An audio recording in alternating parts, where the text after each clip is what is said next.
Robyn Meeks is an assistant professor at Duke's Sanford School of Public Policy and a faculty affiliate of the Energy Initiative and the Center for International Development.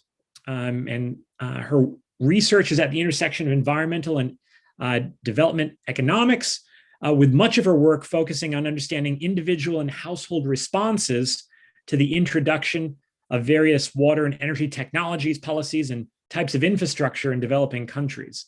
And this work has included energy efficiency technologies, smart meters, comparing grid versus off-grid electrification, and much more. And Robyn is just a wonderful person to have speak with a wide and diverse background of experiences to draw from, and interesting anecdotes from the places that she has done her research in. So please join me in welcoming Robyn. And Robyn, it's all yours.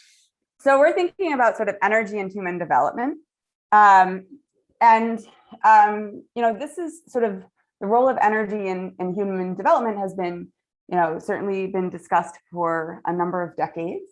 And we sort of tend to think about sort of modern energy or modern energy access as sort of one of the most basic levels at which we might be sort of considering or sort of thinking about the role of energy in development. And so when we think about sort of modern services, you might think about sort of access to electricity or natural gas, modern cooking fuel, et cetera, things like that. This would differ from people that are sort of households that are relying on, for example, burning biomass for heating or cooking, or having to use kerosene for lighting in their houses. Those would be examples of non-modern energy services, okay? So we're really thinking about sort of how in these places where there is not access to modern energy services, how there can be this transition, and what might be some of the benefits or impacts of this transition, okay?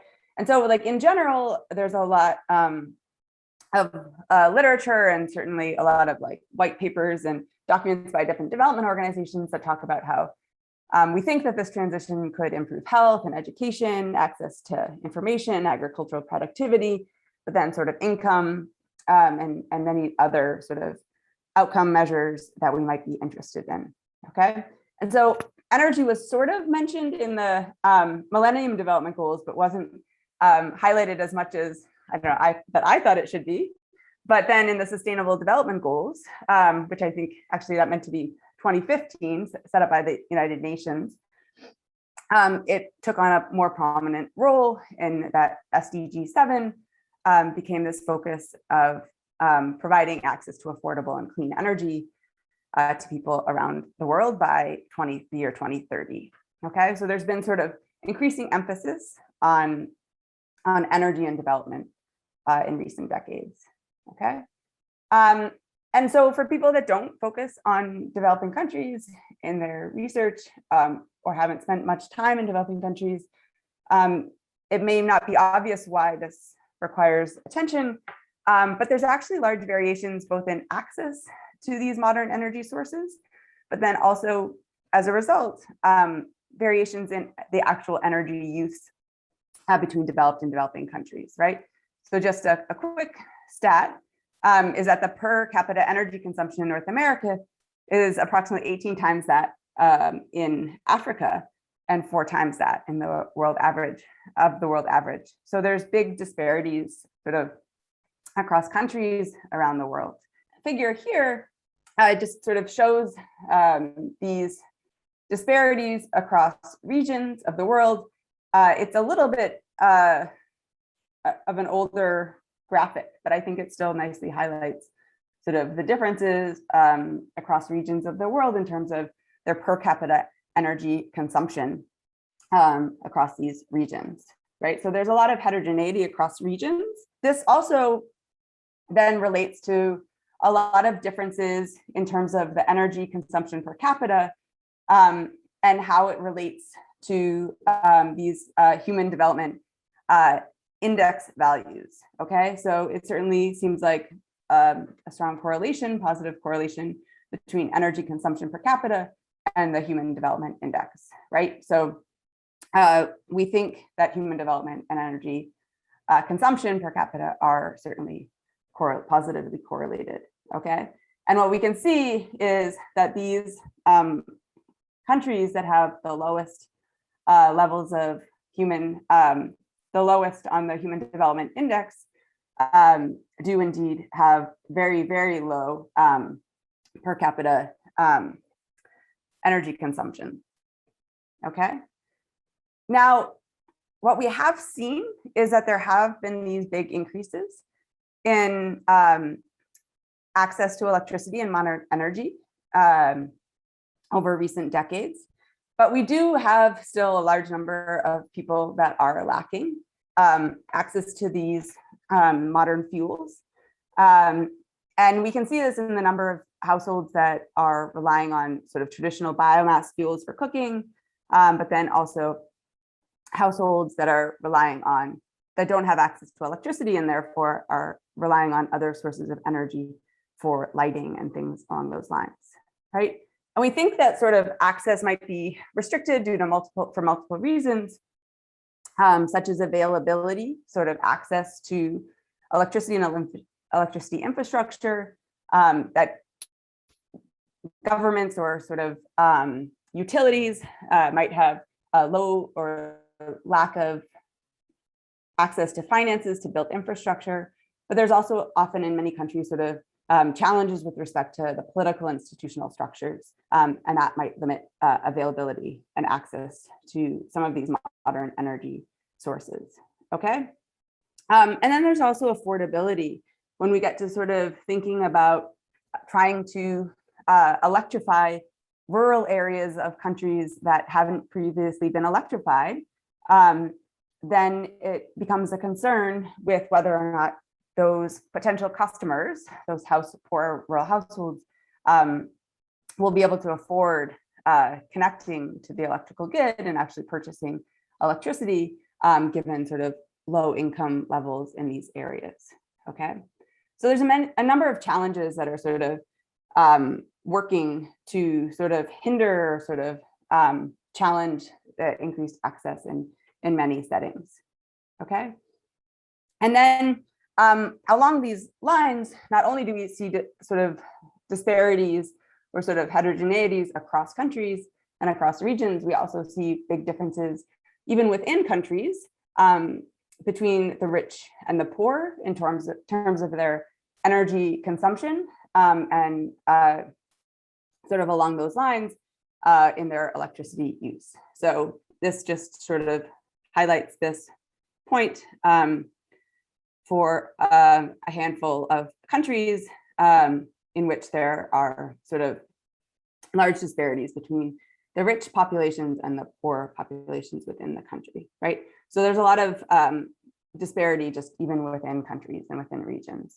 Just sort of to build on this and to sort of then start connecting this to the economics literature that is in this space, what we see is that even though there have been these great improvements in electricity access and electrification in many countries over the last few decades, worldwide, there are still this some odd 840 million people that lack electricity access. So they're living in homes that are not connected to sort of either the central grid or off-grid sort of regular sources of energy.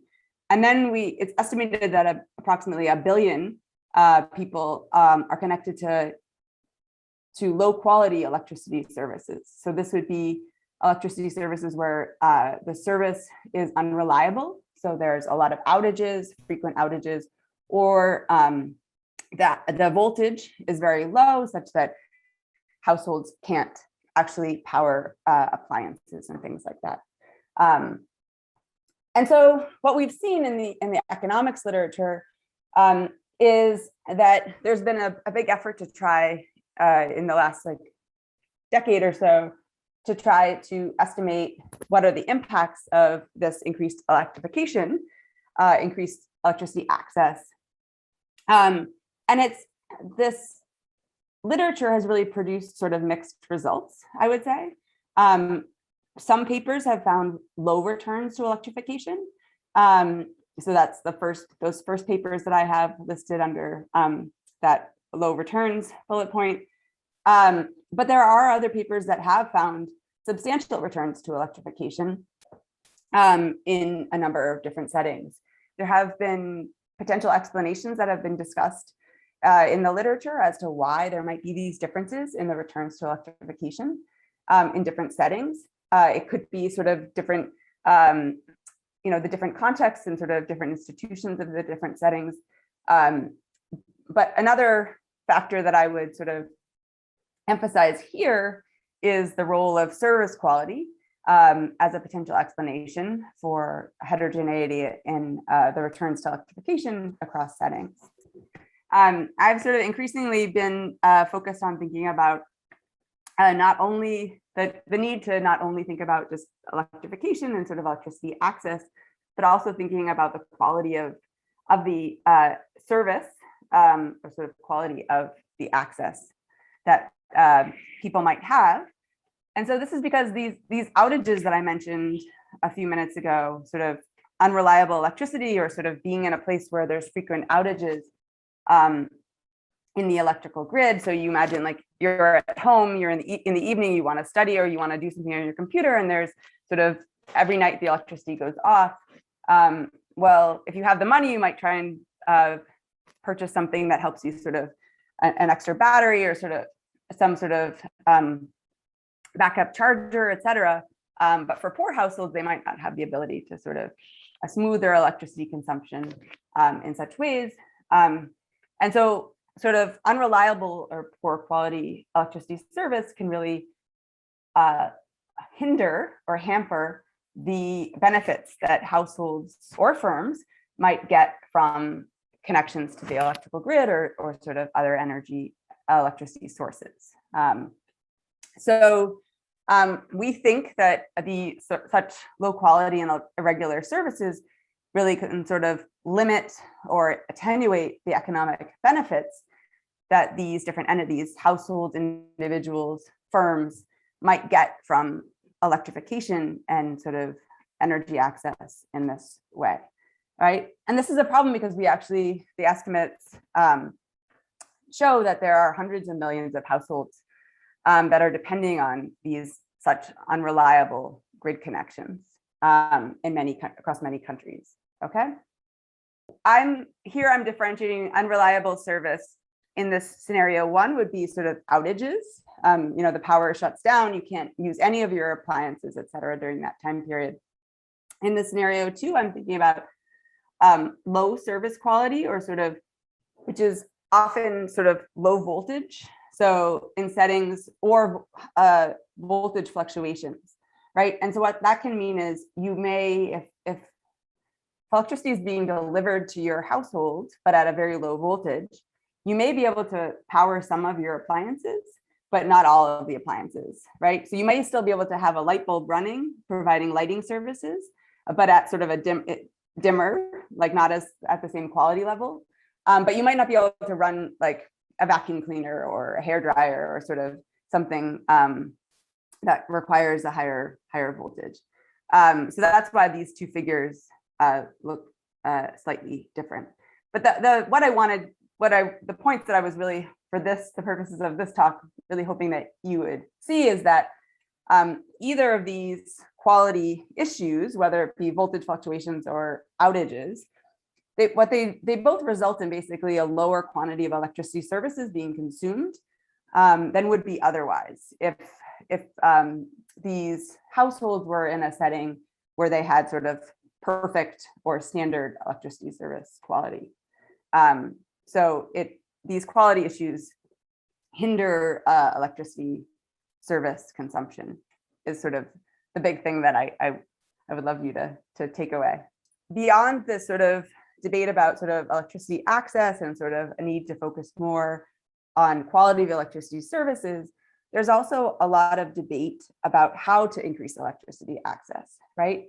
And so should we be focusing in many of the countries that don't have 100% electricity access, should we be focusing on sort of just extending the grid everywhere, which is expensive?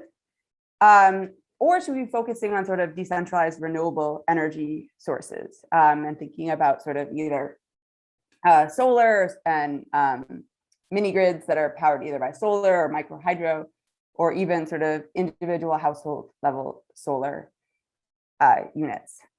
So there is a lot of debate, and there is certainly room in this space to be providing more insights on this. There's certainly some people that would say that real electricity needs to come from the main electrical grid, whereas other people sort of talk about sort of this idea of leapfrogging and sort of moving more towards decentralized renewables, sort of off-grid sources, to reach some of these places that are not yet electrified in many countries. I would be remiss if I did not mention that certainly we want to be thinking about, as we're thinking about increasing energy access, we are expecting sort of increased energy demand as sort of households buy more appliances in many different countries and locations. And so with this increased energy demand, we certainly want to be thinking about the role of energy efficiency, to sort of both increase energy access, but do this in a way that is potentially sort of minimizing some of the needs to increase electricity generation and transmission, and also sort of decrease some of the negative externalities that come from electricity generation, depending on the fuel source. So we certainly want to be, I don't want to be forgetting about energy efficiency in all of this. And so we're sort of thinking about, and sort of in my role as an economist, thinking about sort of how we want to evaluate these different programs and policies that have been developed to increase energy access, increase electrification, and sort of related goals, right? And so I would argue that it's really important for us to be thinking about, as we're thinking about sort of these different ways to increase energy access, we want to be thinking about also sort of evaluating the impacts of these different programs and policies. And that's really sort of the core of where my research is. And it's important because when we think about sort of policymakers, they need to make decisions about sort of how to invest resources, taxpayer money, et cetera. And they need to be thinking about, well, what are the benefits from these different interventions or policies? Should we be, for example, investing in grid electrification, or should we be investing in off-grid and decentralized renewable energy sources for sort of off-grid electrification, right? And so a lot of, given sort of finite resources that we have for development and sort of in, pretty much any country that we're talking about, it's important for us to be informed about sort of what are the benefits from different types of energy sources, electrification sources, and different technologies.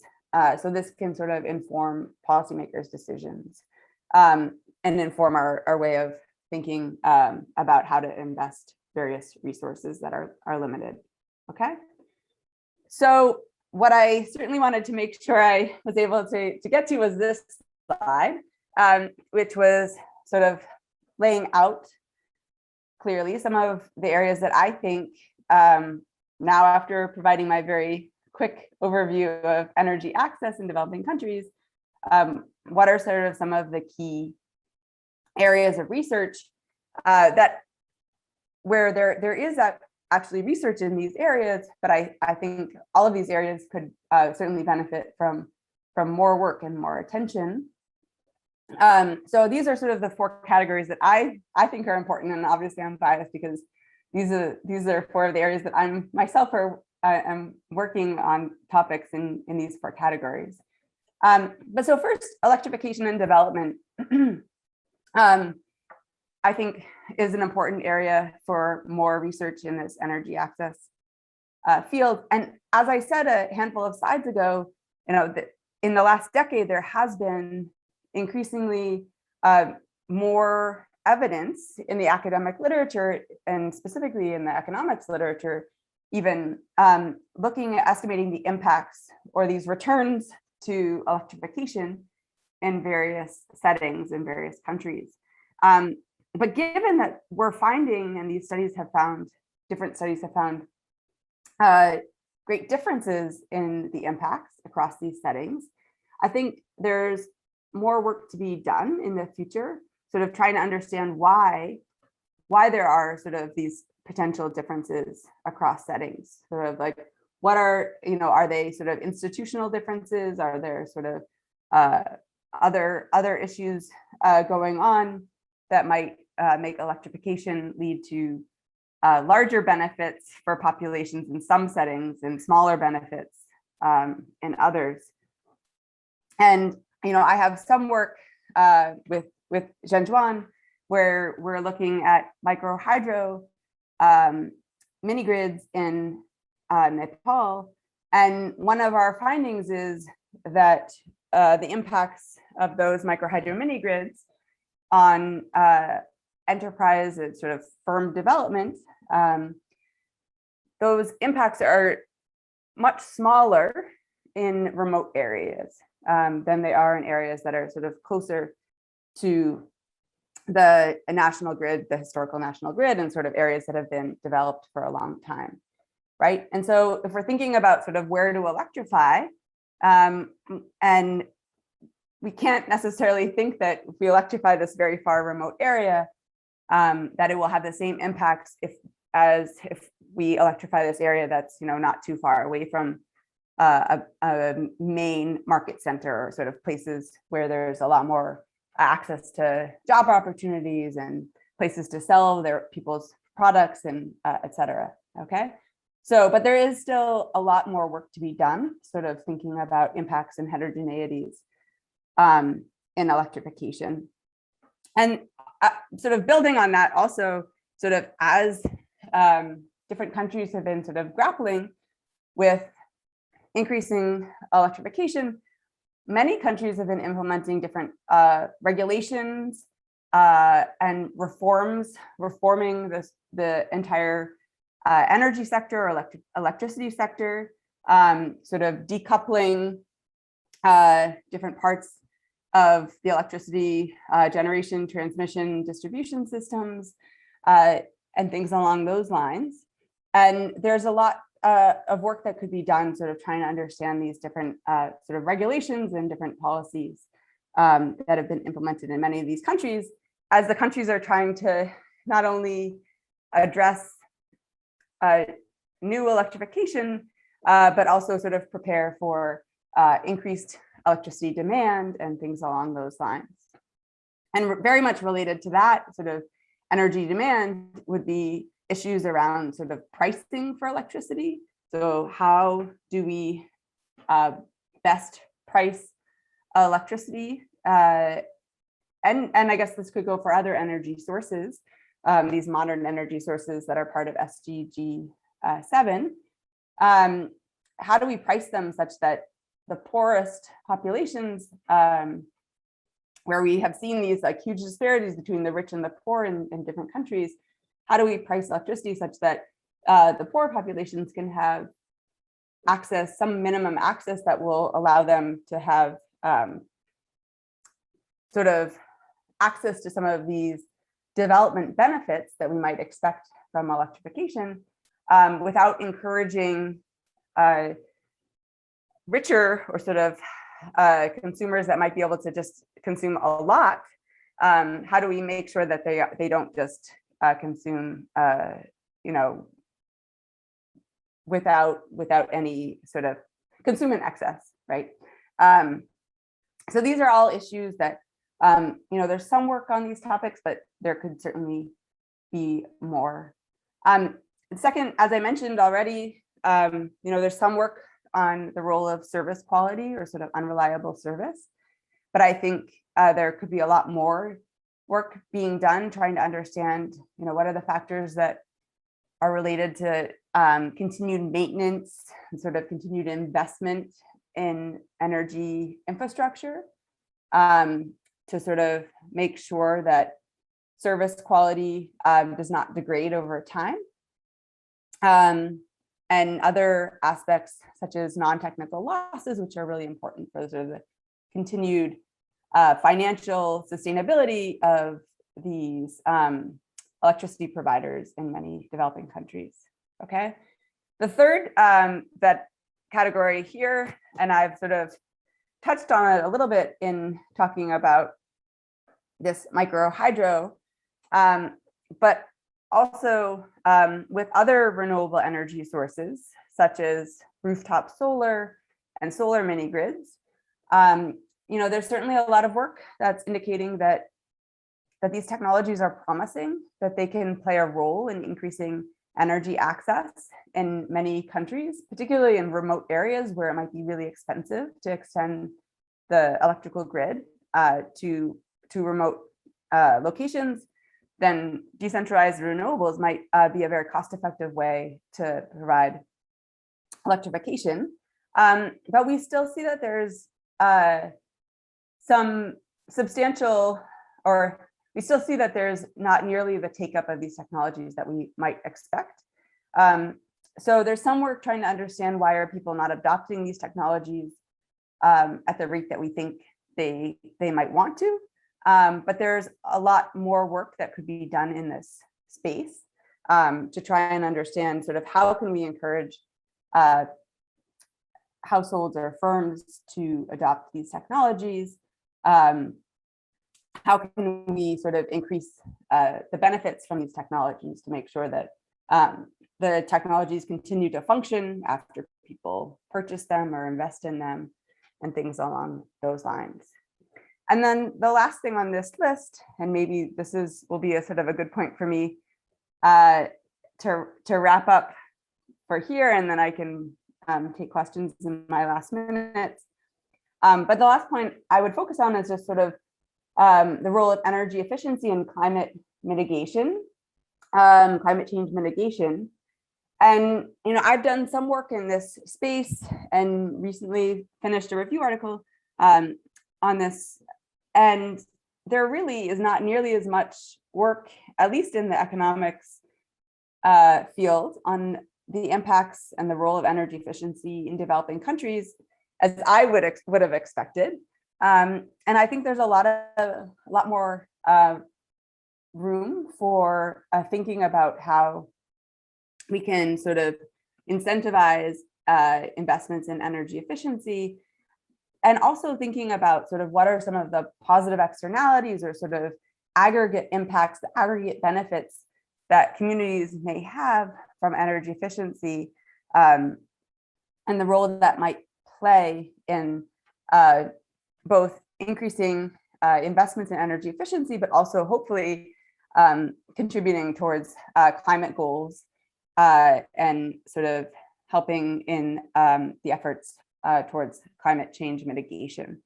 So I think there's certainly a lot more that can be done on energy efficiency in developing countries.